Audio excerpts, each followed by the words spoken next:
Um, I'll just check my ganun PowerPoint, okay?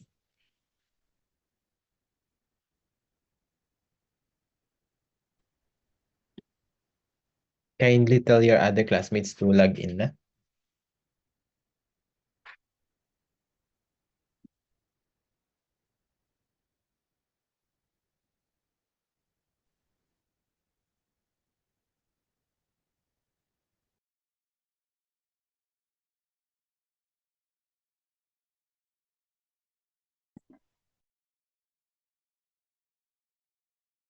Okay, before we begin, uh, may I ask adding pitch and to lead the prayer for this afternoon. Heavenly Father, we thank you, Panginoon, sa araw na ito. Right now, we pray, Panginoon, for your guidance, O God, sa lecture po namin. And we pray for wisdom and understanding, Panginoon. And now, patuloy niyo pong gabayan ang bawat isa. And this is all we pray in Jesus' name. Amen. Amen. So, thank you, adding pitch and also, this is our first meeting and this is the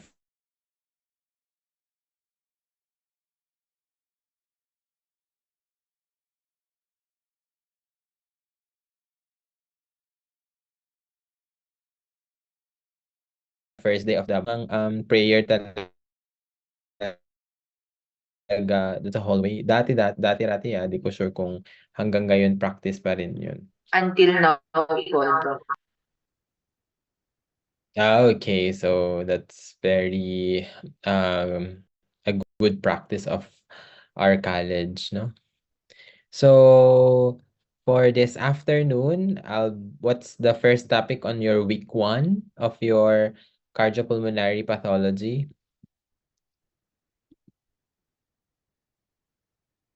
What's the first topic we have? Respiratory anatomy. Okay, respi, anatomy, and physiology, right? I'll just find my PowerPoint. Saan na nga ba yun? Hindi ko alam kung saan ko na-save.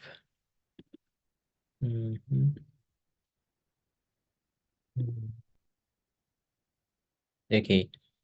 You can get whatever food you want, no? Can I ask adding Leanne to take a picture na for our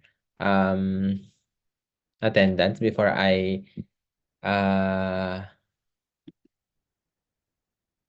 Yes, po, Doc. I share. Pa-open cam na lang.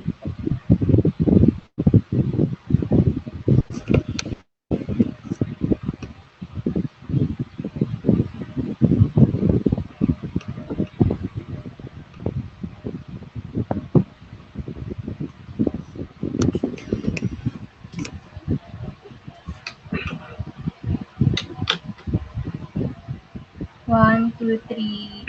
Wait. Ay, wait lang, Doc. May naglo-loading pa po.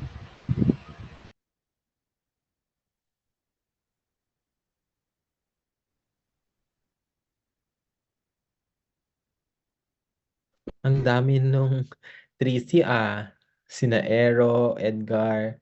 Oh, shout out yan. Ba't ang dami? Ba't ang dami doon sa yung adding Aero? Dami nila doon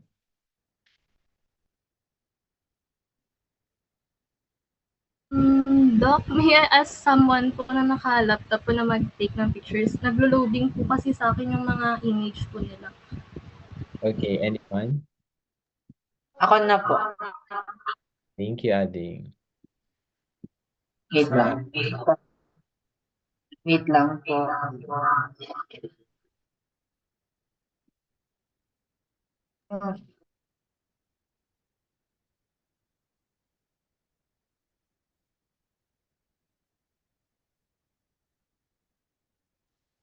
One, two, three.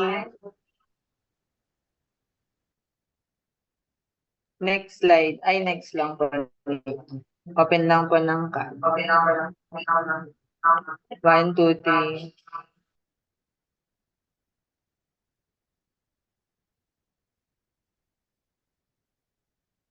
Okay na po, Doc. Thank you.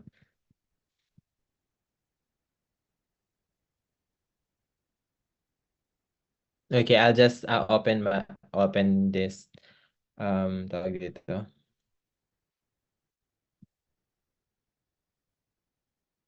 Okay.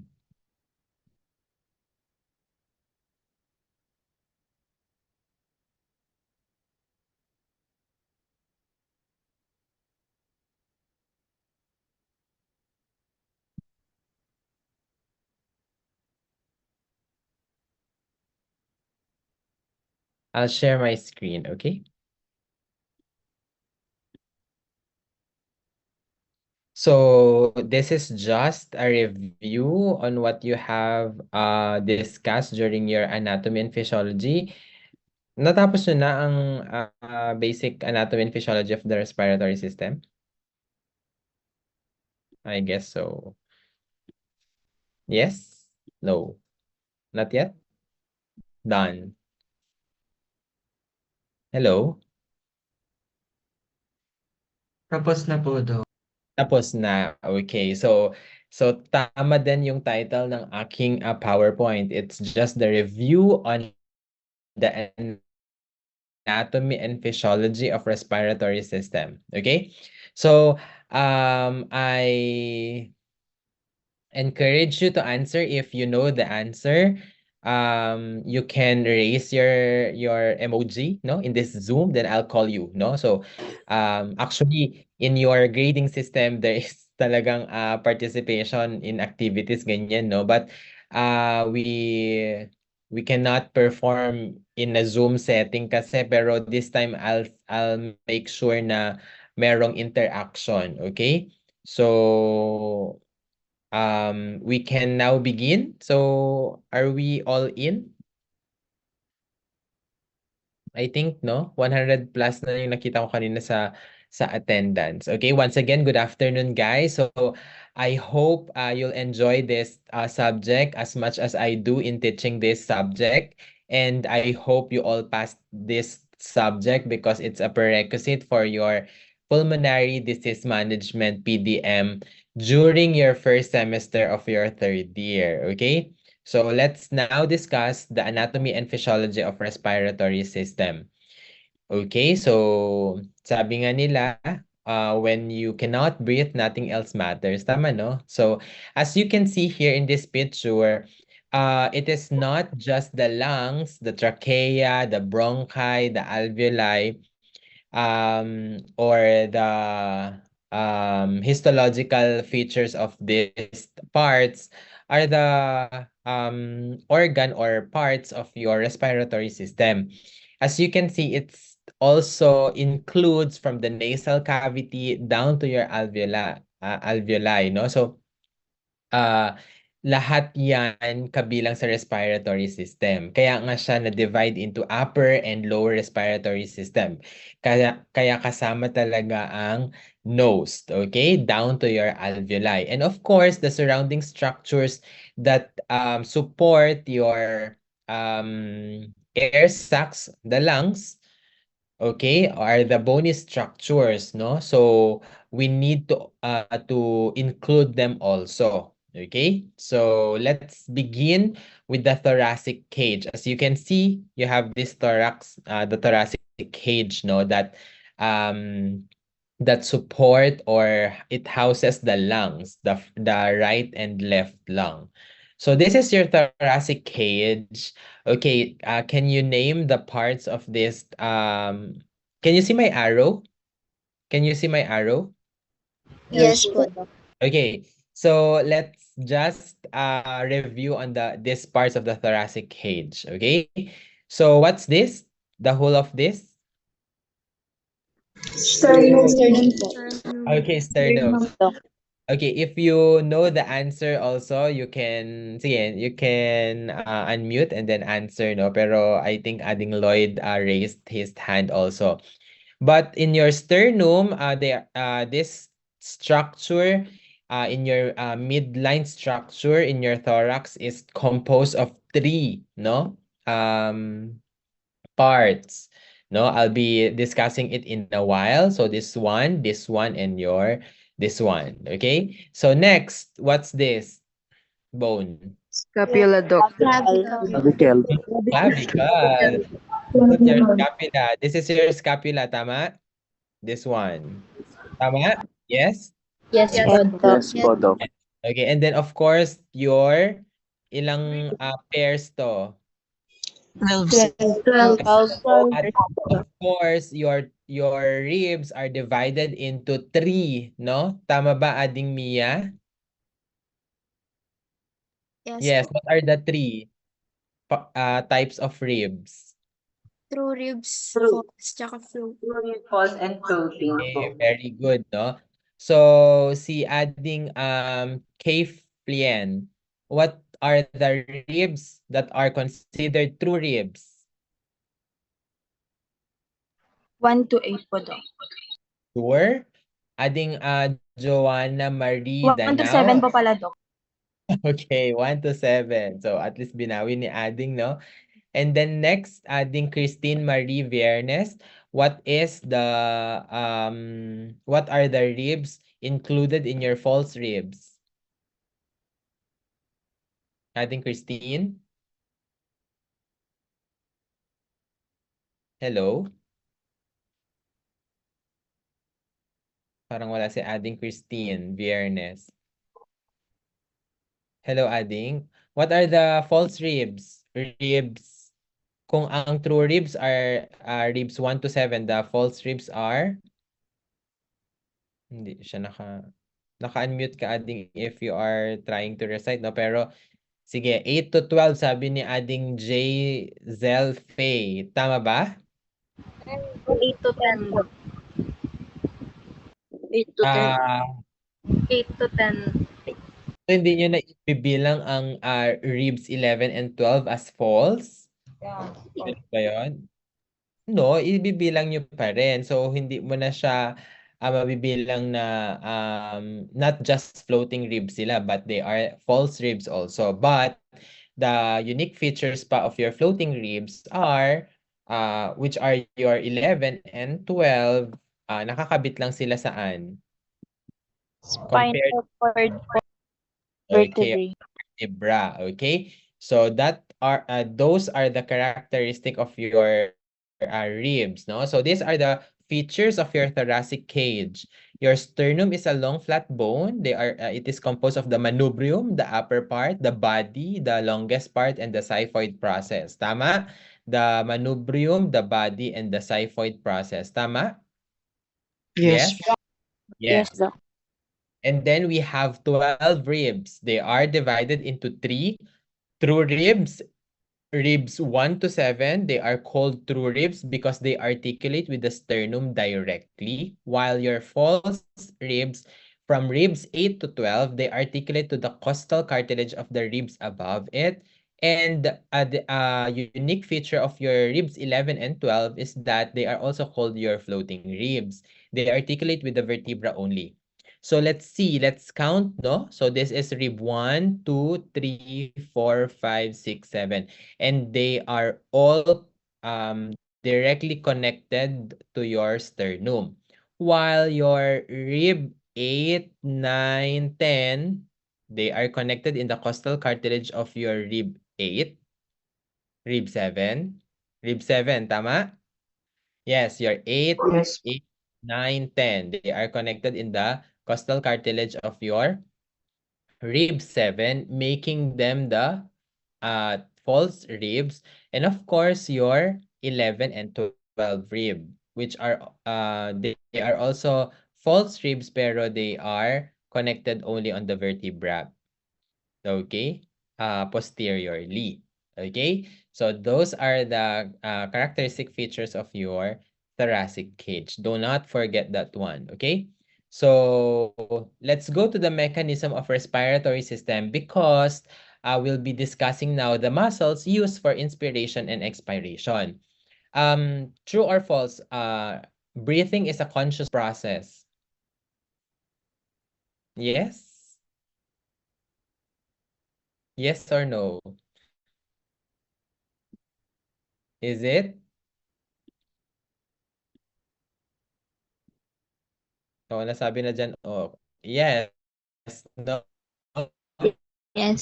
So, your inspiration, also termed your inhalation, is just the taking in of air, no, from the atmosphere to the alveoli in the lungs, while expiration, or other term, exhalation, is the air released from the alveoli out to the atmosphere, and it is a conscious process.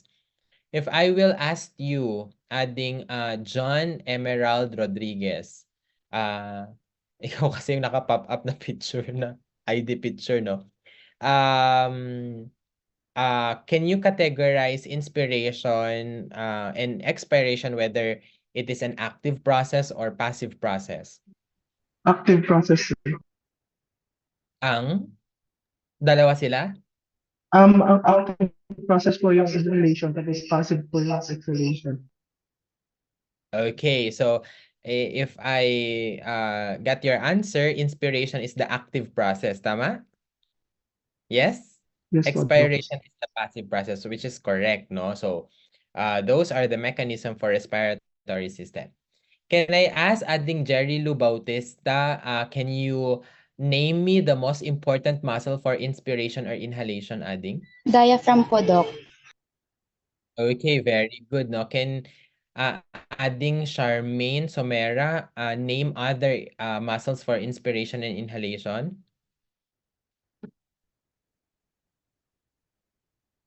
Hello, adding. Okay, wala, no? Si adding Christopher Morales na lang. Can you name other muscles for inspiration, adding? External intercostal po. Ano? Ulit nga? External intercostal po, Doc. Okay, so ang una ko kasing narinig internal intercostal, no? So very good, adding Christopher, no? External intercostal. How about adding Christian Maralag? Doc M, we have also our accessory muscles. Like? What are they?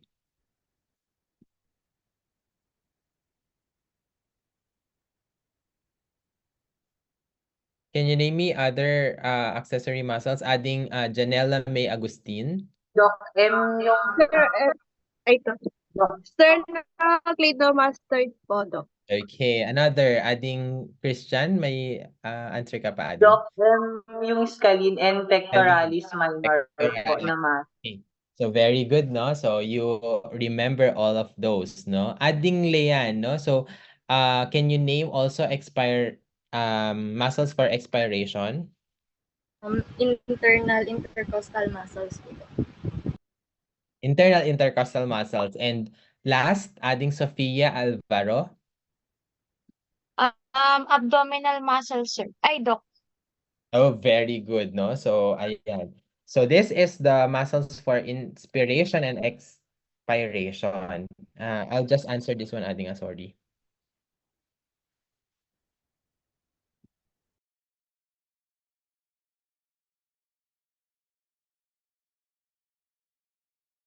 Ayan, so you answered lahat naman ng tinanong ko tama, no? And your accessory muscles, sternocleidomastoid, pectoralis muscles, your scalene muscles, they are all accessory muscles.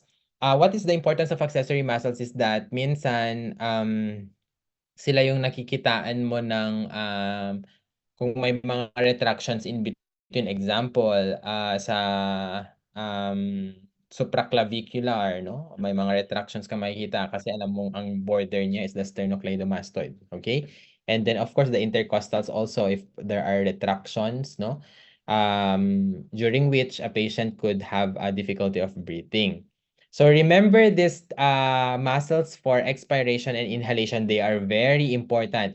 Basta lang ang hindi nyo kakalimutan dapat kapag inspiration, hindi ibig sabihin siya si muscle for that is the internal, No, the other way around. It's the external intercostal. Remember that one. While in your expiration, your abdominal muscles will help talaga during the expiration and your internal intercostal. Remember those, okay?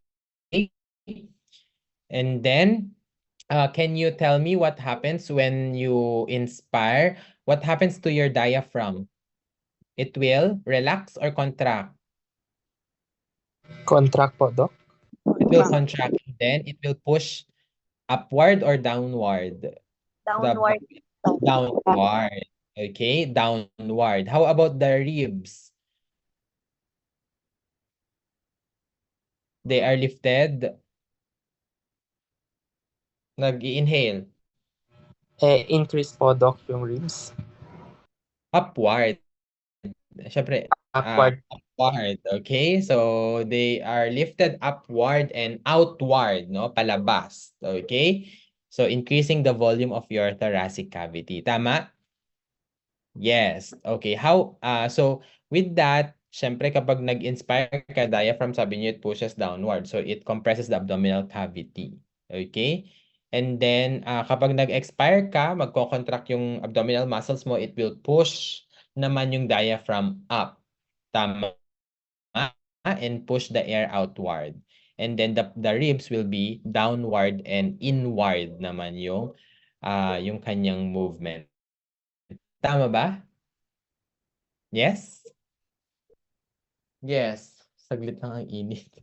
Okay, so let's continue.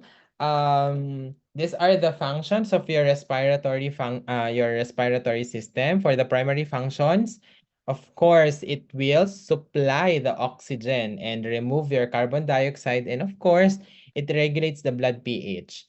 Adding Sofia Tangbawan, what's the other organ regulating the blood pH? Adding Sofia? What is the other organ? Or what are? No? Because you have two. Adding Sofia Tangbawan. What's the other organ regulating your blood pH bukod sa lungs?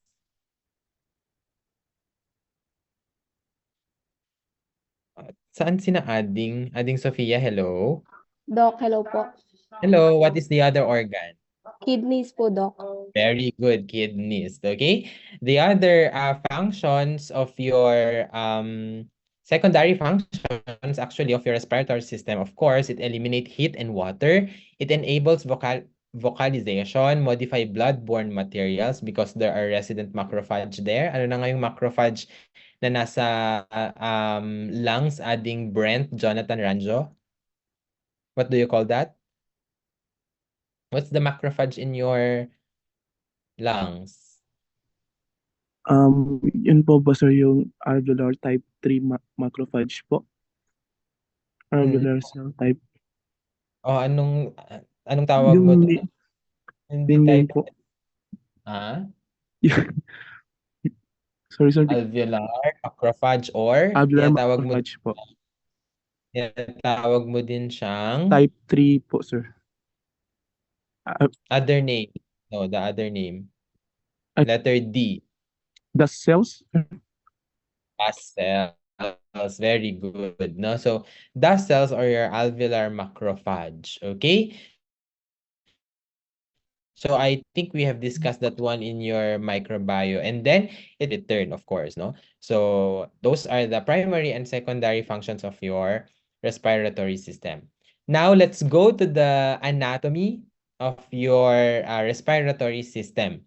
It is made up of air conducting tubes facilitating in gas exchange. Yes, that's the primary function of your respiratory system. This is the pathway during inspiration. So it will begin in your nose. So you will inspire air going to also in the mouth. Kaya kapag mouth breather ka, di ba napansin nyo guys, kapag sinisipon kayo, minsan barado talaga yung ilong nyo, walang hangin na pumapasok. Saan kayo nag-i-inhale? Saan pumapasok ang hangin? Sa mouth po. Mouth. Mouth. Sa mouth. Very good sa mouth, no? Then it goes to your trachea, bronchus, the right and left, and then bronchioles, and then of course the alveoli. So the pathway for expiration naman or exhalation is the reverse of this, okay? And it is divided into two, the upper airway and lower airway. So the nose to the vocal cords is your upper airway, while your lower airway is from the terminal in your trachea to the alveoli, okay? So of course, these are the what will be discussed here also, the parts of your upper airway and your lower airway. Okay. When you divide the lower respiratory tract or lower airway into zones, what are the two zones? Adding Cassie de la Cruz. What are the two zones of your lower respiratory tract? Can you recall the two zones? Yun ba yung conducting zone and respiratory zone po? Very good. That's your conductive and respiratory zone. Okay? Adding Mona Lisa Andal, what are the parts in the conductive zone?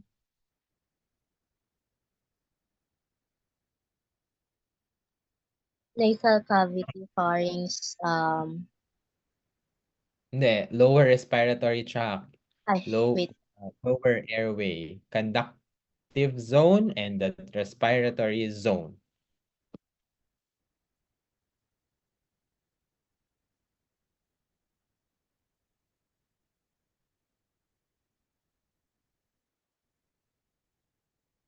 Okay.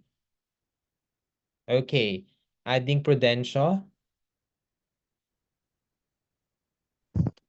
Hello po. Sa conducting zone po is yung trachea, bronchus, bronchioles, and terminal bronchioles po. Okay, very good. So those are under the conductive zone. Adding Giselle Faye. How about the respiratory zone? Doc, respiratory bronchioles, alveolar ducts, and terminal alveolus po. Or Okay, so those are the conductive and your respiratory zone. Okay, so remember, and they are into numbers, tama? Yes? Yes. Okay, so these are the conductive and your respiratory zones of your lower respiratory tract. Okay? I am so happy na naalala niyo itong mga to because these are the most important, no?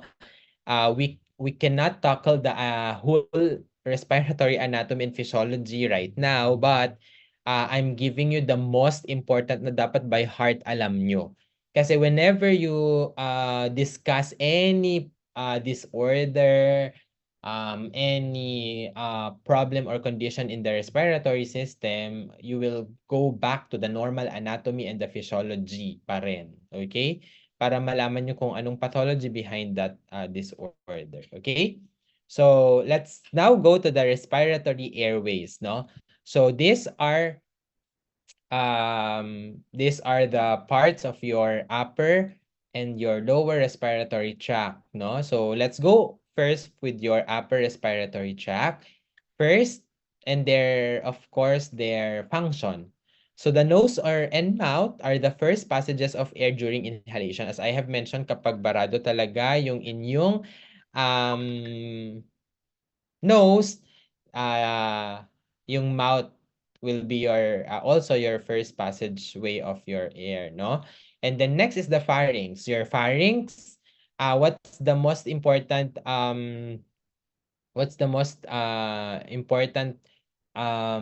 function of your pharynx is that it is a common passage for air and food. Inferiorly, sa likod, it branches into the esophagus for food conduction, and the larynx is your and of course into your larynx, the respiratory tube, kung saan papasok ang hangin.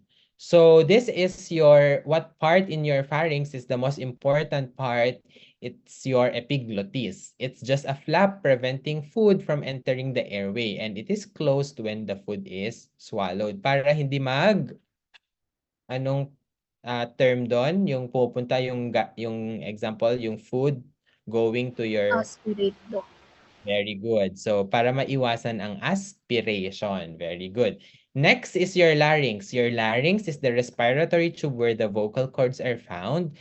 These vocal cords are very thin fold of elastic tissue responsible for phonation, which is a vibration caused by the flow of air from or to the lungs, no? So, ano ang importanteng landmark din pala dito sa upper respiratory tract in your intubation? Sir, vallecula po. Vallecula, very good. It's a board question. It's a board exam question, no? So, do not forget that one. Okay? Next, the trachea going to your lower respiratory tract is a cartilaginous. Remember, it's a meron siyang cartilage, which is a primarily tube opening from the larynx, and it branches inferiorly, forming now the paired bronchi right and your left bronchus. So next, branching off the trachea is the bronchus. The bronchus, right and left, is the tube entering the lungs. They are paired and it contains your cartilage. So hanggang bronchus, meron pa siyang cartilage. How about your bronchioles? Meron? Wala? Wala po. Wala na. So your bronchioles are more tinier tubes which are non-cartilaginous, terminating now in your alveoli. Okay? So in your alveoli or the lungs is your last, no? So in your lungs, it is the primary respiratory organ, and it is made up of course, your grape-like structure na alveoli, in which it happens ang gas exchange because they are sac forming grape-like structures where most of the gas exchange occurs, and they are greatly covered with capillaries. It has a dual blood supply. Remember this. When from your systemic, it's your bronchial arteries, while systemic, which is the bronchial supply and the pulmonary circulation. So dun sa pulmonary circulation, ano na nga yung artery from heart to lungs? Is it artery or vein? Artery daw. Artery. Pulmonary artery carries your oxygenated or deoxygenated blood to the lungs?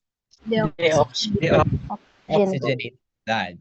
While kapag na-oxygenate na siya sa lungs, and then the blood will come back going to your heart ulit in the left side ng heart through Pulmonary vein. So, isa siya sa exception to the rule, di ba? Ang rule in your blood vessels, all oxygenated blood is carried by veins or arteries? Arteries. Except for two, nasabi nyo na yung isa kanina, pulmonary artery and umbilical. So, ang umbilical artery at saka yung pulmonary artery carries deoxygenated blood. Tama? Yes, Doc. Yes. Kasi ang magke-carry ng oxygenated blood is the pulmonary vein and your umbilical vein. Remember those. And then your lungs is covered by pleura. You have your parietal and visceral pleura. Sino ang mas outer sa kanila? Is it the parietal or the visceral? Outer. Parietal. And then mas inner ang visceral. So, anong mas malapit sa lungs? Parietal or visceral? Visceral. Visceral po. Mas malapit sa thorax is your Parietal. So your parietal pleura is the pleura associated with the thoracic cavity and it lines the pleural cavity. And the visceral pleura is the pleura lining now the lungs. So remember those. Let's go deeper on your alveoli. So ano yung dalawang alveolar cells meron ang alveoli? Type 1, Type Type 2 1 and and type 2 po. Okay. And they are also termed your pneumocytes. Tama? Pneumocytes. So your alveoli are the hollow sacs whose open ends are continuous with the openings of the airway, and they are composed of your type 1 and type 2. Kung meron kayong kakabisaduhin na mas mahalagang alveolar cell, it's the type 2 alveolar cells. But let's discuss them first, no? Yung unique characteristics nila. Your type 1 alveolar cells are flat epithelial cells. So meaning they are lining the alveoli, no? Lining a one cell thick. It's a continuous layer of air-facing surface of the alveolar wall. So mas marami ang type 1 kaysa type 2 alveolar cells. It constitutes 95% of the alveolar wall, but they are susceptible to cytotoxic agents. So kung may mas nasisira, it's your type 1 alveolar cells. And they cannot replicate. Remember that unique characteristic of your type 1 alveolar cells. Mas marami sila? Yes. Check yan. Pero mas nasisira sila? Susceptible to cytotoxic agents? Yes. They cannot replicate. Yes. Okay? While your type 2, kung meron kayong mas specialized kaysa type 1, it's your type 2 alveolar cells. They are thicker, specialized epithelial cells interspersed between type 1 cells. So, pinagitnaan lang sila ng mga type 1 alveolar cells. What's the importance of your type 2 is that it secretes the surfactant material and so siya ang nagsasecrete ng lung surfactant tsaka it constitutes only 2% of the alveolar wall. So sabi ng type 1, it cannot replicate, di ba? So ang magbibigay rise sa type 1 is your type 2 alveolar cells. Very important ang mga alveolar cells na to when we discuss your acute respiratory distress syndrome because in the phases of your ARDS soon, you'll find out kung anong importance ni type 1 and type 2 alveolar cells when you have the pathology behind your ARDS. Okay? Soon yan. Okay? Those are the unique characteristic of your type 1 and type 2. Let's have a look on your respiratory membrane. So this is your type 2 cell, which is a thicker, then your type 1 cell, which is a flat alveolar cell. Okay? So this is your basement membrane into which you can see the lumen of your capillaries containing now, of course, your blood. Okay? So in between your alveoli at saka your capillaries, anong tawag mo doon? In between them? Nandyan na. Basement membrane po. Ano? Hindi. AC membrane po. AC membrane. Interstitial membrane, no? So, this is your interstitium between your alveoli and of course your capillaries, no? So, what's the importance of interstitium? It is where? Anong type ng process nangyayari dito? Gas diffusion po. Ano? Gas? Diffusion po. Diffusion, very good, no? It's just a simple diffusion. Super nipis niyan to the point na simple diffusion of oxygen and carbon dioxide exchange happens. Remember that one. When you go to your interstitial disease, yung kanipis niya na interstitium, hindi yan kanipis. Sobrang kapal, kaya nahihirapan ang gas exchange. So, yun yung importance ng malaman niyo kung ano yung anatomy and physiology of your respiratory system, mas mauunawaan niyo yung pathology behind every respiratory or pulmonary disorder. Okay? So, pansinin niyo it's just manipis or a thin layer of interstitium between your alveoli and your blood vessel for simple diffusion takes place of your oxygen and carbon dioxide. Nakuha, guys? Kaya ako pinapakita tong picture na to. Nakuha? Yes. Okay, so now let's go to the functions of the respiratory system. Okay, can I just answer this? Wag na. Sana hindi na siya tumawag. I think I answered him na kanina. So, let's go to your function of the respiratory system. Ulit, no? So, a review again. Ano tayo?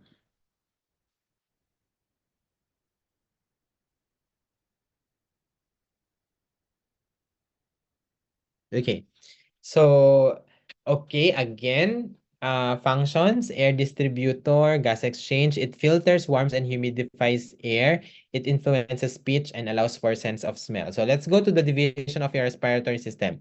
The upper respiratory tract, which is outside the thorax, so from nose to larynx. The nose, the nasal cavity, the sinuses is also included. How many sinuses we have? Adding okay. Adding John Mark. What are the 4 sinuses we have? Ethmoid, sphenoid, maxillary, anong isa? Nakalimutan ko po yung isa, Doc. Frontal. Okay, frontal. Okay, so adding Megan Kuntapay. What are the sinuses present at birth?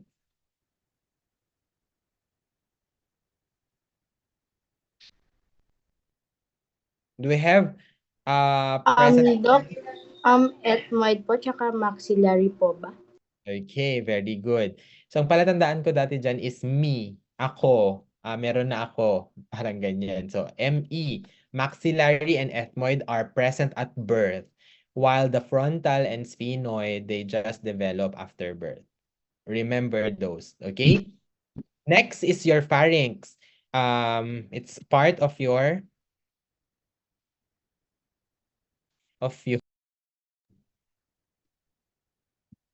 upper respiratory tract and of course your larynx. So these are the parts of your upper respiratory tract, but if you happen to see mas na medially, no, na-cut siya medially, you can mas na-specify pa yung mga other parts. Okay, so you have your epiglottis here, no? We'll be discussing them one by one. Okay.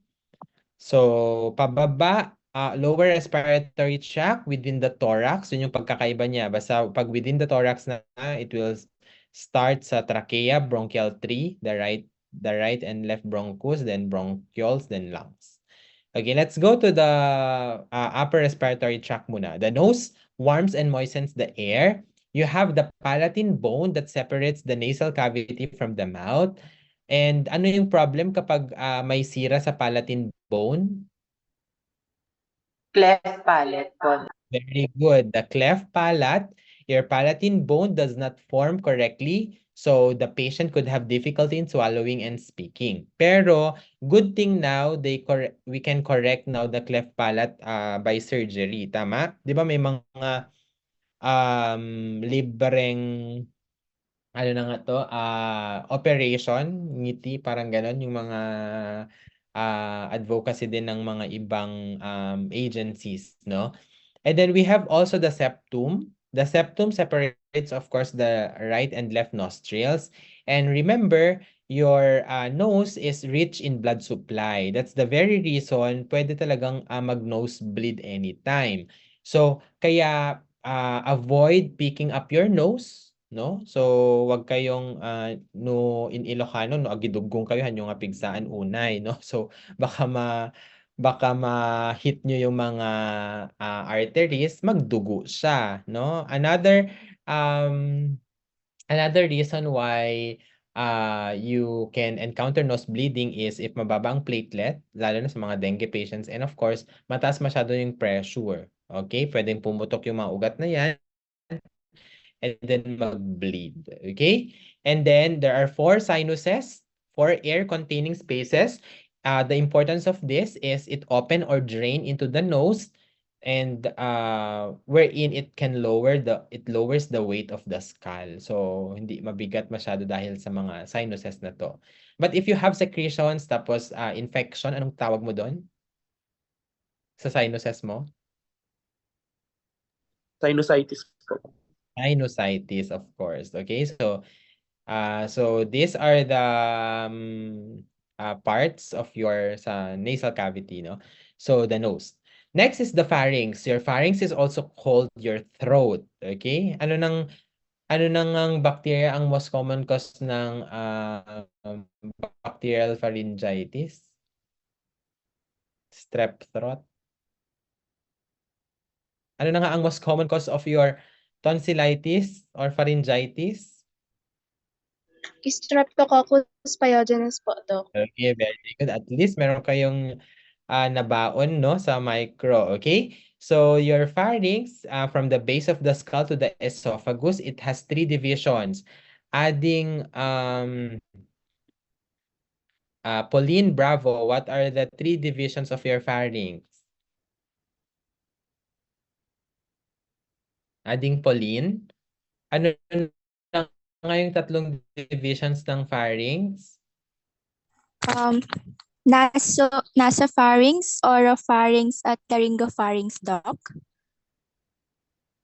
Okay, so your 3 divisions, it will start on the oropharynx. Okay, andito siya actually. Nasopharynx first, sa nose, connecting, of course, nose at saka pharynx, no? And then, ba tayo? Okay, your nasopharynx is behind the nose to soft palate. You can see the adenoids there and it can swell and block, no? So, lalo na kapag inflamed. Next is the oropharynx, oro, mouth, no? So, and then pharynx, it behind your mouth and your soft palate to hyoid bone. And you can see your tonsils there. And then last is the laryngopharynx from your hyoid bone to the esophagus, no? So what's the ano yung unique characteristic ng hyoid bone? Anyone? Floating po. Floating bone, di siya nakakonect sa any other bone or tendons, tama? Okay, so it is your floating bone. It's the only bone na floating, okay? So those are the 3 divisions of your pharynx or throat. So where are they? That's it. Your nasopharynx, the first arrow, then the second, the oropharynx, and then of course your laryngopharynx. Next is your larynx, the voice box.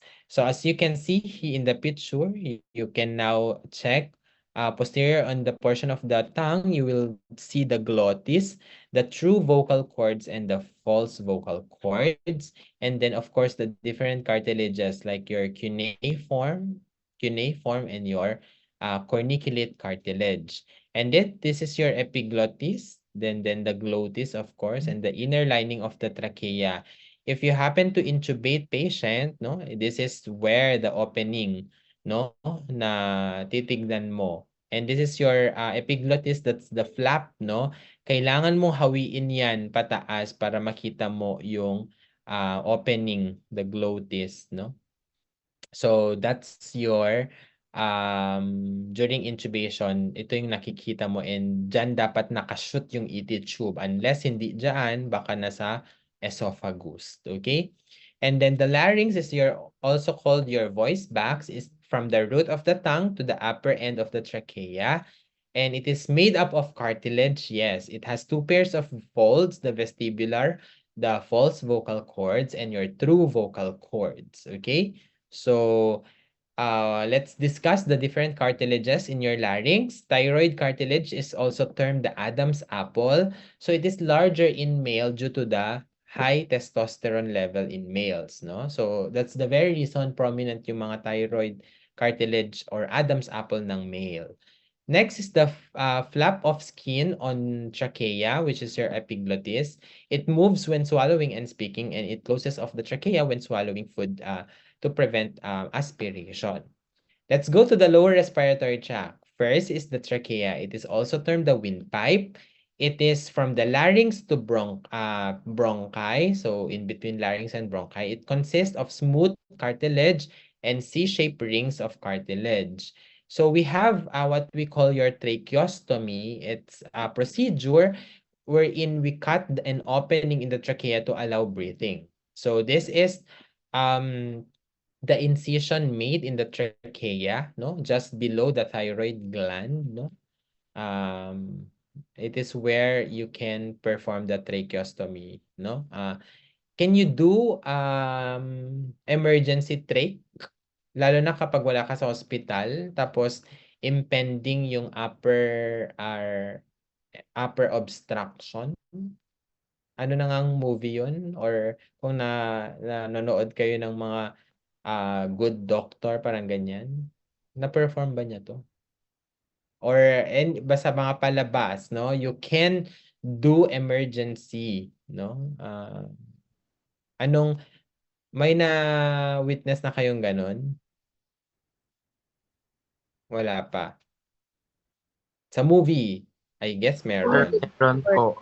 K-drama ata yun, sir. Yeah, K-drama. Okay? The Good Doctor.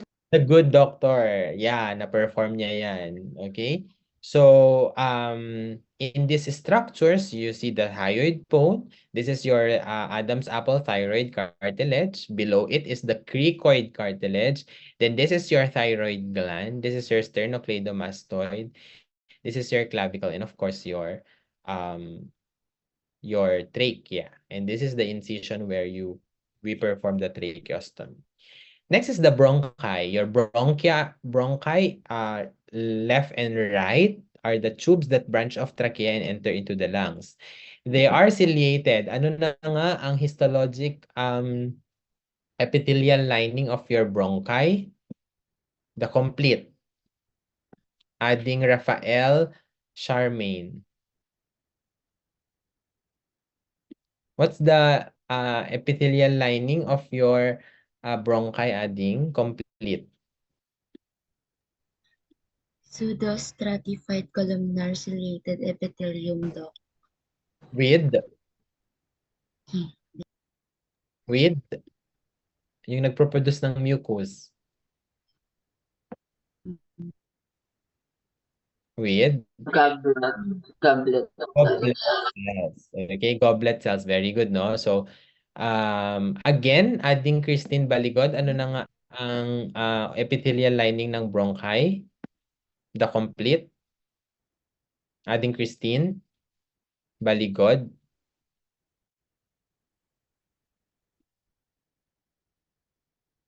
Adding Christine, hello?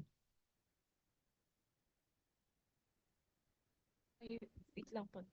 Yung pseudostratified columnar ciliated epithelium goblet cells.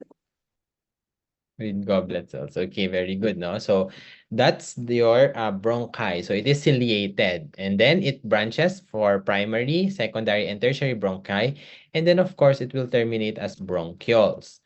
So these are your during your bronchoscopy, you will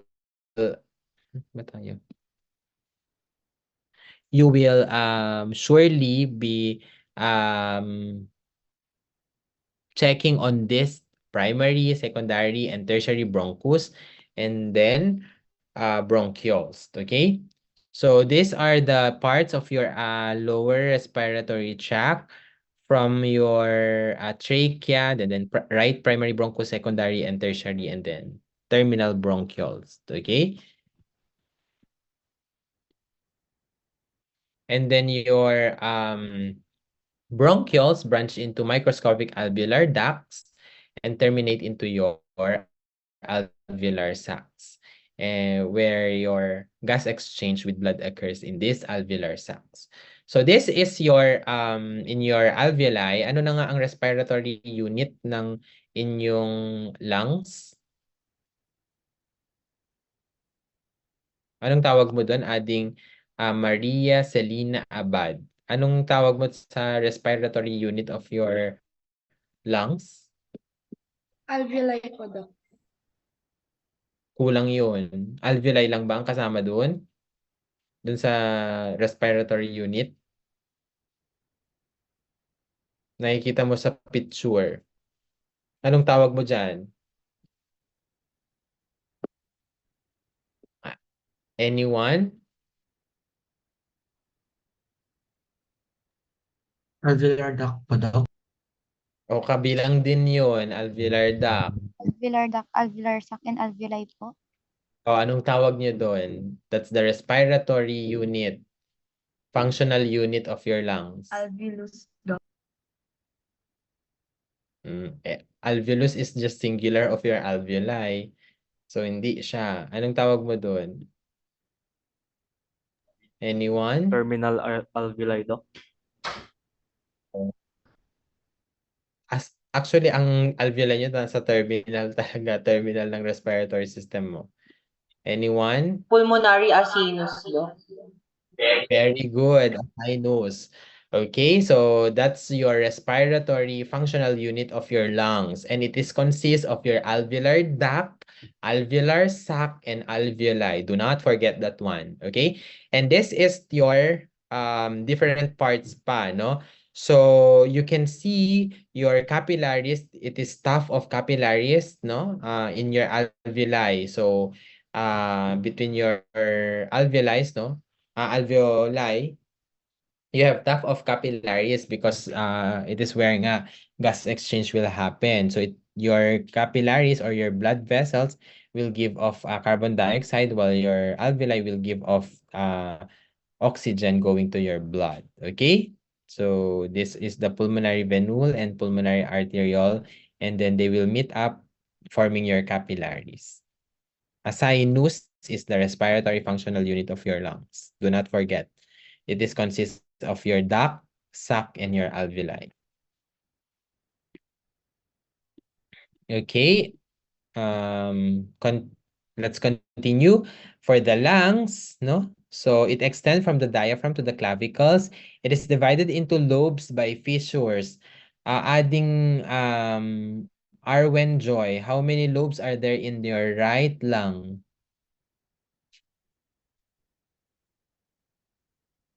Hello, adding Arwen Joy. How many lobes are there in your right lung?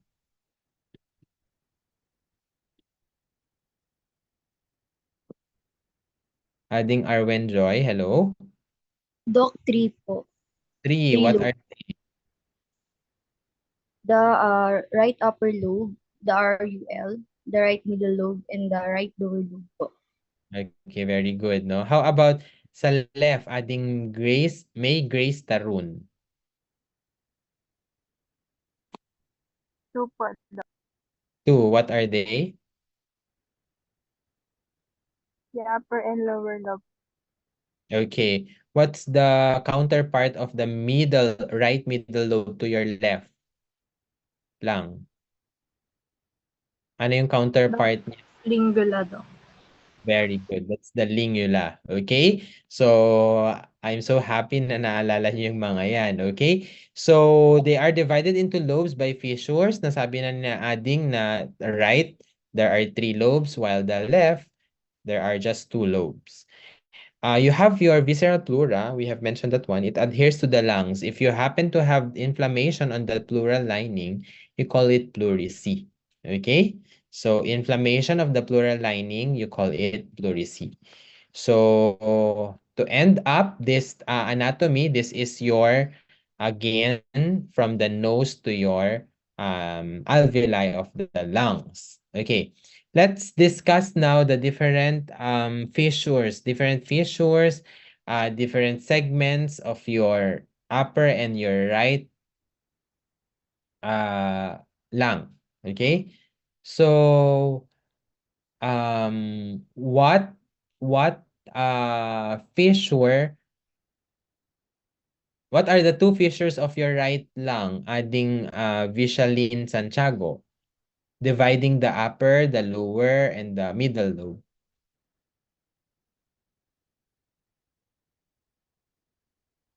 Adding Vichalin Santiago, what are the fissures that divides your upper and middle, tapos middle and your lower right lung lobe? Horizontal and oblique. Horizontal and oblique. So, in between, saan ang horizontal? In between what lobes of the right lung?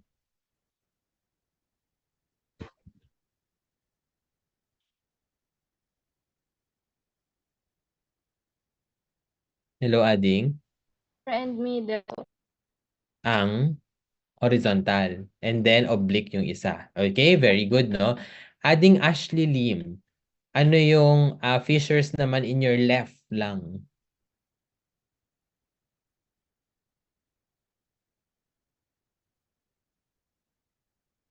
Ading Ashley? Ay, sorry po, Doc. Oblique fissure po. Okay, just dividing the left into upper and lower. Tama? Yes. Okay, very good. Ading Danica Magudayao, hello Ading. Do you recall this picture?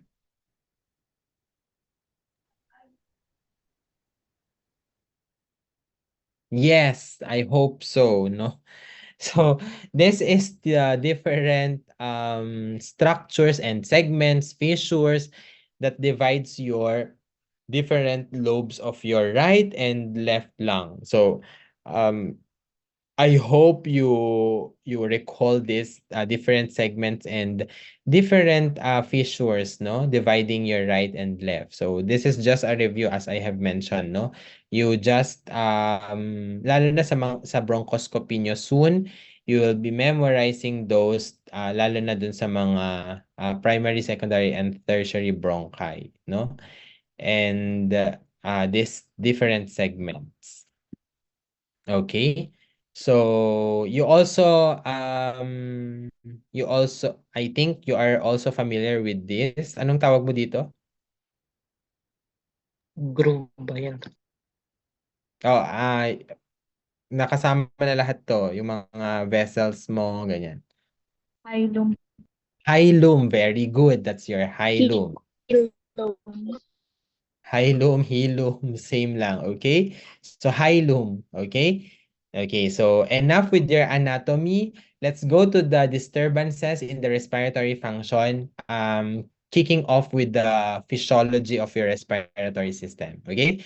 So with the disturbances in the respiratory function, you can have a problem in the central nervous system, lalo na yung mga inyong what do you call this? Respiratory centers. Naalala niyo yung mga yon sa PONS? Yeah? Naalala niyo? And then chest wall, if you have problem in the chest wall. And then, of course, in the lungs mismo. Okay? In the gas exchange. So, you can also have these disturbances in your respiratory function as in the ventilatory function, the pulmonary circulation, and of course in gas exchange. So example of those disturbances in your CNS, central nervous system, kapag na-stroke ka tapos natamaan or brain tumor compressing now the midbrain, lalo na the brain stem, no, which controls the respiration, you could have disturbances in the respiratory function. Another, if you happen to have a problem or dysfunction in the nerve supply in the respiratory system, you could also have disturbances in the respiratory function. For the chest wall, ano yung mga problem usually? That's the very reason nagkakaroon ng restrictive lung disorders. Anong pwedeng problem sa chest wall sa tingin nyo? Lalo na Mga sa rib fractures, Doc. Sige, rib fracture, ano pa? Sa mga matatanda, nagkukuba na. Kyphoscoliosis po daw. Okay, very good. Kyphosis, scoliosis, no? Or any thoracic cage deformity. Okay, yung mga pectus cavatum, carinum, pigeon chest, yung mga yon, yung pigeon chest, no? Will be I think I'll be tackling those sa next na topic natin. Yes, I think next week. Okay? So, pwede yun maging problem sa mga chest wall. For the lungs, of course, most common pa rin, abnormality in your parenchyma like your pneumonia, infectious, no? Cancer, COPD, asthma, interstitial lung diseases, no? So, those problems in the lungs could have disturbances in the respiratory function. Okay? And of course, in your ventilatory function, the problems here, of course, ventilatory function. So, yung ventilation ang problem, no?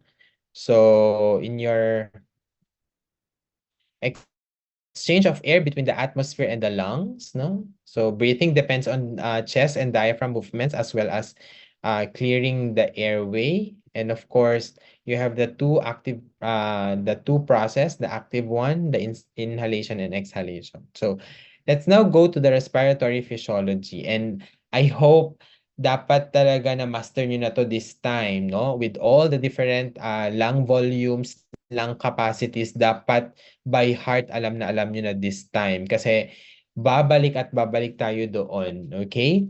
When you go to the pathology of each respiratory problem, matatanong sa inyo lagi anong pwedeng mangyari sa lung volume.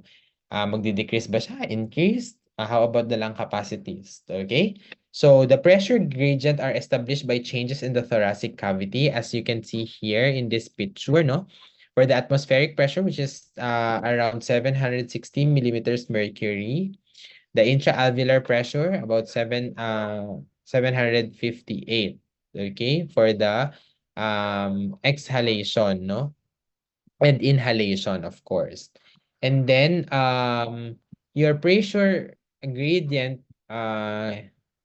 okay, so if there is an increase in the size of the thorax, there will be a decrease in the pressure, then inspiration will push through, air moves in. While if there is decreased size in the thorax, there will be increase in the pressure, then the air moves out. Okay, so remember those happening in your thoracic cavity. So again, we have discussed this one, the breathing process. Breathing in, the expansion of your chest, the ribs, of course, outward and upward. And then the diaphragm pushes now your abdominal contents. So while contracting, while breathing out, again, the chest also contracts, no? Pero now pushing now the abdominal contents, no? The abdominal contents pushes up na para ma-release yung air. So, again, inspiration, contraction of diaphragm and intercostal muscles, particularly the external intercostal muscle, while expiration is the relaxation of diaphragm and intercostal muscles. So, this is your, nasabi na natin to kanina. So, what happens during an active process inspiration? The inspiratory muscles contract like your diaphragm, no? And then thoracic cavity volume will now increase, no? And then the lung will stretch, now increasing the intrapulmonary volume. And then your intrapulmonary pressure drops, no? And then the air flows into the lungs down its pressure gradient until intrapulmonary pressure is 0, which is now equal to your atmospheric pressure. So that's your inspiration. So this is a diagram showing you what happens during a during rest and of course inspiration. Okay, so as you can see, no, your at rest, atmospheric pressure is same with the pressure of your diaphragm, intra-abdominal pressure, no, in your diaphragm and your alveolar pressure. Okay, while during inspiration, as you can see here, your intra-abdominal pressure mas increase kaysa your atmospheric pressure, but lower ang mga alveolar pressure nyo at saka intra-thoracic pressure. So, from higher to lower, papasok ang hangin. Tama? Yes? From higher pressure to lower pressure, mag-fill in yung lungs mo? Yes or no? Yes? Yes po. Yes. While in your passive, which is your exhalation, no? So, may tayo. Okay, so for your lalo na kapag pwede quiet expiration and forced expiration, no? So as you can see, ito yung nangyayari from 760 going up 762. Okay, and then in your airway 760 the air moves out, while in your increasing now your, of course, your intrathoracic pressure, no? While in your forced expiration, ganun din pero mas higher lang, no? Pwede siyang umabot hanggang 800 millimeters mercury for the intraalveolar pressure, okay? And then of course 792, no? For your ay sorry. Ito tayo. Ay, for your intrathoracic pressure. And then, of course, this is your intra-abdominal pressure. Okay, it will also increase from 760 to 798, forcing now the air to move out. Okay, for their quiet expiration, the alveoli that have been stretched on inspiration are allowed to recoil back. So, yun yung unique characteristic of your alveoli, the elastic tissue that recoils back, no? And then during forced expiration, contraction now of your abdominal muscles forces the diaphragm upward, increasing the intrathoracic, the intraalveolar, and of course the abdominal pressure, no? Moving gases from the lungs to the atmosphere out. Okay, sa lungs. Okay, I hope you all agree with this happening during your inspiration, which is an active process, and expiration, which is a passive process.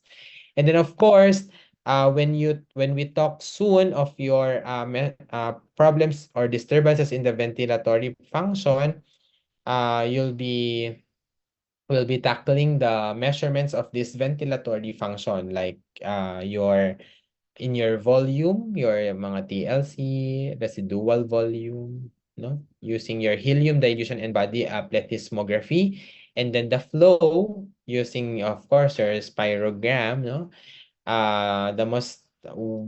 These are the most important things that we need to measure, the FEV1, FVC, and of course your FE, F25 and 75%. Okay, so we'll be discussing them soon, no, as we go along with the different disorders. So I hope this diagram lagi niyong napapanaginipan. Okay, dapat na ma-master niyo na to, no? So okay, how many volumes and how many capacities do we have? Ading Mirenjoy Ulangka?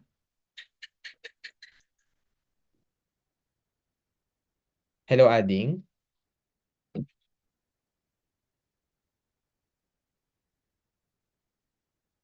Can you hear me? Pa? Hindi na. Hello? Ading Mirenjoy, how many lung volumes and lung capacities do we have? 4 volumes capacity po, Doc. 4 and 4 capacities, tama? Okay, so Ading Von Maggay, while doing this lecture ngayon, no? So as you are breathing relax, no? Today, ano yung volume ng air na yon, the amount of that air as you are hearing this lecture? Anong volume yun ng air, yung pumapasok as you inhale and exhale relaxedly?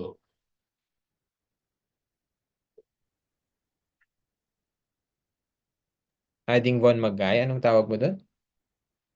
Pili ka dun sa apat na tidal volume po.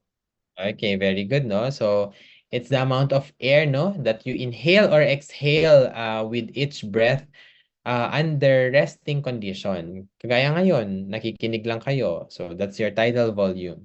Ading Angel Asuncion, Ano naman yung amount ng air? So pagpipilian nyo lahat dyan yung apat na volume and capacity. What do you call the amount of air naman remaining in the lungs after a forced exhalation? Yung natira after mag-forceful exhalation. Meron bang matitira, Ading? Angel? Yes, sir. Anong Yung tawag mo? residual volume. Very good. So, residual volume. As like, kapag nagsha-shot kayo siguro or nagtitimpla kayo ng chaser nyo na juice, di ba? Minsan hindi naman nadidissolve lahat. May residue ka. Okay? So, parang ganun din. If you exhale forcefully, may matitirang hangin. You call it your residual volume. How about adding Christine Baligod? How about the amount of air that can be forcefully inhaled after a normal tidal volume inhalation adding? What do you call that volume?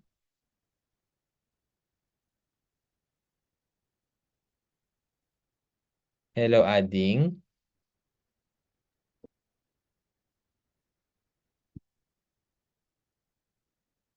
What's that amount of air that you can forcefully inhale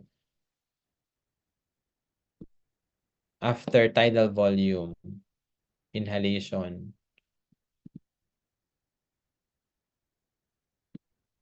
Hello?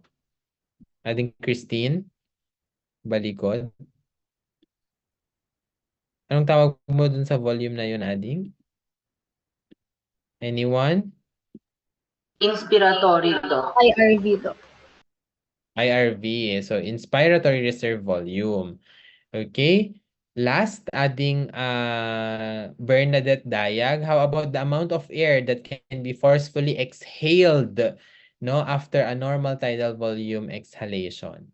Expiratory reserve volume po daw.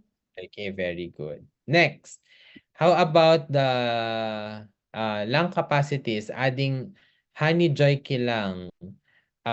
If you add all your lung volumes, anong tawag mo doon? Total lung capacity po. Okay, very good. So it's the maximum amount of air contained in the lungs after a maximum inspiratory effort. So your TLC, it's your total lung capacity. So kung titignan mo dito sa diagram, siya nga lahat, Lahat ng volume 'yan, mapa tidal volume, mapa IRV, ERV, at saka residual volume. So lahat 'yon, total lung capacity. How about adding Princess Joy Fabros? How about the volume of air remaining in the lungs after normal tidal volume expiration? Anong capacity yun? Hello po, Doc. Sorry po, ano po yun? Okay, so the volume of your air remaining in the lungs after normal tidal volume expiration. So, Expiratory reserve volume po, Doc. Capacities na tayo adding. So, you include the Sorry, Doc. ERV at saka RV. Functional residual capacity po, Doc. So, very good, no? So, your functional residual capacity, which is your ERV plus your residual volume. Very good. And adding John Andre Amores, how about kapag inad mo ang IRV at saka tidal volume tsaka ERV? Vital capacity po po. Okay, so vital capacity. And dapat ilang percent siya ng total lang capacity adding? 80% po, Doc. About 80%. As you can see here, your vital capacity, which includes your tidal volume, inspiratory capacity, IRV at saka ERV, it should be 80% of your total lung volume. You agree with this? Yes? Yes, dapat. Okay? So those are your lung capacities and your lung volumes. I'm so happy na you never forgot it, okay? And these are the normal adult male and female average value, pero magkakaiba minsan sa mga books. Sa tidal volume, lagi yung tandaan 500 yan, both male and female. Okay, so another. Okay, in this table, you will now see what can be the technique used to measure this, no? So you can do spirometry for your tidal volume, inspiratory reserve volume, and expiratory reserve volume, and your vital capacity, of course. While your residual volume, you could do your helium dilution technique, no? Nitrogen washout method. Ano pa? Body plethysmography. Same as true with your functional residual capacity and of course your total lung capacity. You can do this measurement techniques. Tandaan nyo. Okay? So these are the different lung volumes and capacities in summary. Okay? Again, what are the most important volumes? The tidal volume, again, is the amount of air exhaled normally. After a typical inspiration, it's about 500 ml, both male and female. The expiratory reserve volume is the additional amount of air forcibly expired after tidal expiration, or your ERV. It's about 1,000 to 1,200.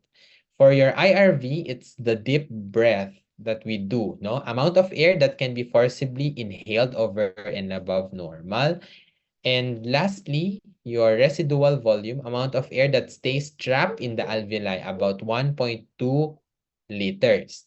So kapag when you do your spirometry or pulmonary function test soon, no? Ano na nga ang ano na nga yung tawag nyo kapag nag-i-inhale ng forceful? Anong Tagalog natin pag pina-perform na yon? Anong sinasabi or sinashout ng heart? Higop buga.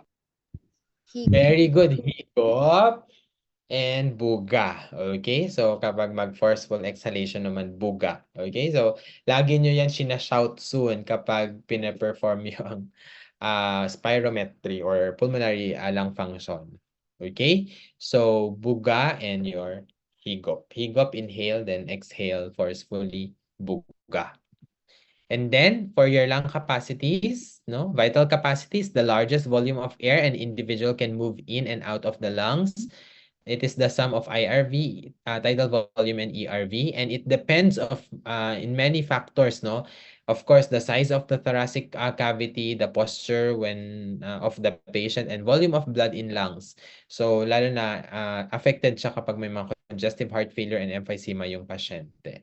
So, we have these different terms that came out during one of the board exams of your kuya and ate. Your eupnea is a normal quiet breathing. Hyperpnea, increase in breathing to meet an increased demand of the body for oxygen. Hyperventilation, it's just the increase in the pulmonary ventilation in excess of need for oxygen. Kapag nag-hyperventilate yung isang patient, anong ginagawa natin? Anyone? Lalo na kapag the usual na patient na pupunta sa ER na nag-hyperventilate are those na napahiya, napagalitan, no? Nag-anxiety. Anong ginagawa natin pag nag-hyperventilate? Anong binibigay natin? Paper bag po daw. Very good. Paper bag, no? You just give them paper bag, then they will inhale, exhale on that brown bag or paper bag. Very good, no? So, yung mga patient na hysterical, nag-hyperventilate yung mga yan, and then nag-exert sila ng effort, you just give them paper bag. Breathe into the paper bag. And then, hypoventilation naman, you call decreased in pulmonary ventilation. And of course, apnea, the temporary cessation of breathing at the end of normal expiration. For how many seconds? Magkakaiba na naman to, depending sa book na ginagamit nyo. Pero usually, anong sinasabi ng books? How many seconds na may cessation ng breathing? Anyone? Mapupunta tayo dun sa sleeping disorder, yung mga sleep apnea na yan. Mapapag-usapan natin soon sa mga next na topics. What do you call? Ilang seconds? Anyone? Wild guess. Ilang seconds may cessation? Adding Marmy Coriz Galibu. At least 10 seconds po, Doc. Very good. At least 10 seconds na walang breathing. That's apnea. Very good. Okay. Adding Trisha Tangilan, what do you call naman the volume of air, lalo na sa mga conducting zone na will never contribute to the gas exchange? Anong tawag natin sa volume na yon? Adding Trisha. Yung volume ng air filling in the conducting zone of your airway na hindi nagko-contribute to gas exchange. Anong tawag natin doon? Dead space. Very good, dead space. So your dead space could be anatomical and physiological. So it's the volume of air filling the conducting zone and never contributes to the gas exchange. So the anatomical dead space we have is around 150 ml. And if some of the alveoli collapse, lalo na sa mga atelectatic lang or obstructed, we call it your alveolar dead space. So we can compute your total dead space by computing the anatomical dead space plus your alveolar dead space. Okay? So expounding your dead space, your volume, which is the space not involved in any gas exchange within the lung. These are the anatomical, the conductive airways, approximately 150 ml nga. And the physiological includes the ventilated but not perfused alveoli, no? Lalo na pag may problem sa alveoli. It depends on the health of the patient and the physiologic dead space sa mga ARDS na patients increases with respiratory diseases nga. Example of which is your ARDS. Okay? Next is the distribution of pulmonary blood flow. Remember this zone 1, 2, and 3 of your lungs, no? So, sa zone, saan gusto ng mga bacteria such as Mycobacterium tuberculosis napupunta?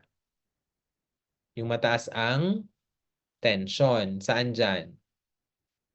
Saan mataas?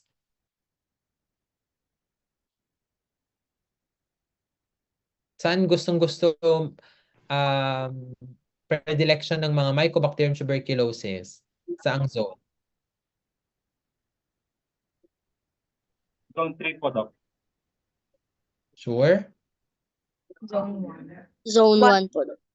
Zone 1. Sa apex, diba? Apical. Apical ang mga Mycobacterium tuberculosis natin. Okay? So, these are the alveolar pressures in here, and then your arterial and the venous pressure of the pulmonary blood flow.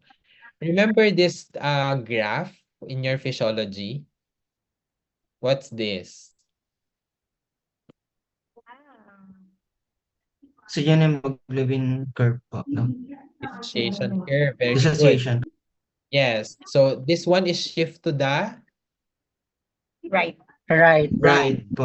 This one is shift to the Left. Left left. po. Okay, so these are the factors that can increase your dissociation of your oxygen from the hemoglobin. So, ibibigay nila yung oxygen to the tissues. Tama? Yes? Yes? Hello? Parang may naka-on ang ganun audio. Tama? So, shift to the right will give, the hemoglobin will give the oxygen to the tissues. Tama? Yes?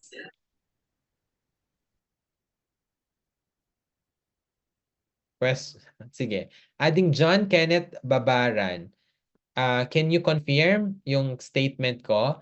Shift to the right with the following factors: increased temperature, PCO2 to 3-DPG, and acidotic pH. So decreased pH will give, the hemoglobin will give the oxygen to the tissues of the body. Yes po, Doc. Yes, kaya nga siya decrease affinity. So, ang oxygen, 'di ba, carried by your hemoglobin, ibibigay daw niya. Okay? Shift to the right. While kapag shift to the left, there will be increased affinity. So, ayaw niyang ibigay yung oxygen, yung hemoglobin. Ayaw ibigay ni hemoglobin yung oxygen. Factors would be decreased temperature, PCO2, 2,3-DPG, and alkalotic pH. Shift to the left. Nakuha? Natandaan niyo itong graph na to? Yes? Yes. I hope so. Yes po, Doc. Okay. So again, the effects of various factors on hemoglobin. So the affinity of hemoglobin for oxygen is decreased. Ibibigay niya daw yung oxygen. When you have increased hydrogen ion concentration, increased PCO2, increased temperature, and increased DPG concentration. So increased hydrogen ion concentration meaning acidotic. Decrease ang pH. Tandaan nyo yon. Okay? Huwag kayong malito Increased hydrogen ion concentration meaning merong acidity na nangyayari. Anong mangyayari sa pH? Anong mangyayari sa pH? Lower pH, Doc. Decrease. So tatandaan nyo kapag shift to the right, ang decrease lang doon is pH. Pero pag ginamit hydrogen ion concentration, para maging acidotic yon, acidic yung pH, increase hydrogen ion concentration. Remember that. So the affinity of hemoglobin for both hydrogen ions and carbon dioxide is decreased by increased PO2. That is, deoxyhemoglobin has a greater affinity for hydrogen ions and carbon dioxide than does oxyhemoglobin. Okay? So again, this is the summary of the oxygen hemoglobin dissociation curve. Your oxygen hemoglobin dissociation curve can be shifted either to the right or left in various clinical conditions.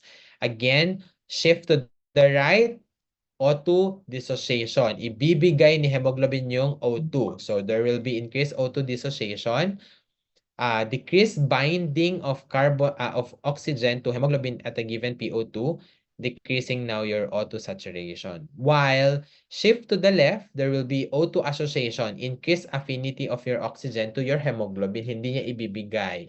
So, increased affinity of your oxygen to hemoglobin at a given PO2, and of course, increase ang O2 saturation. Ang palatandaan ko lagi yan, shift to the left, love na love ni hemoglobin yung oxygen, kaya hindi niya binibigay. Left. Love na love niya. So, decrease, increase ang kanyang affinity. Okay? Love na love niya, shift to the left. Okay? So, tandaan nyo yun.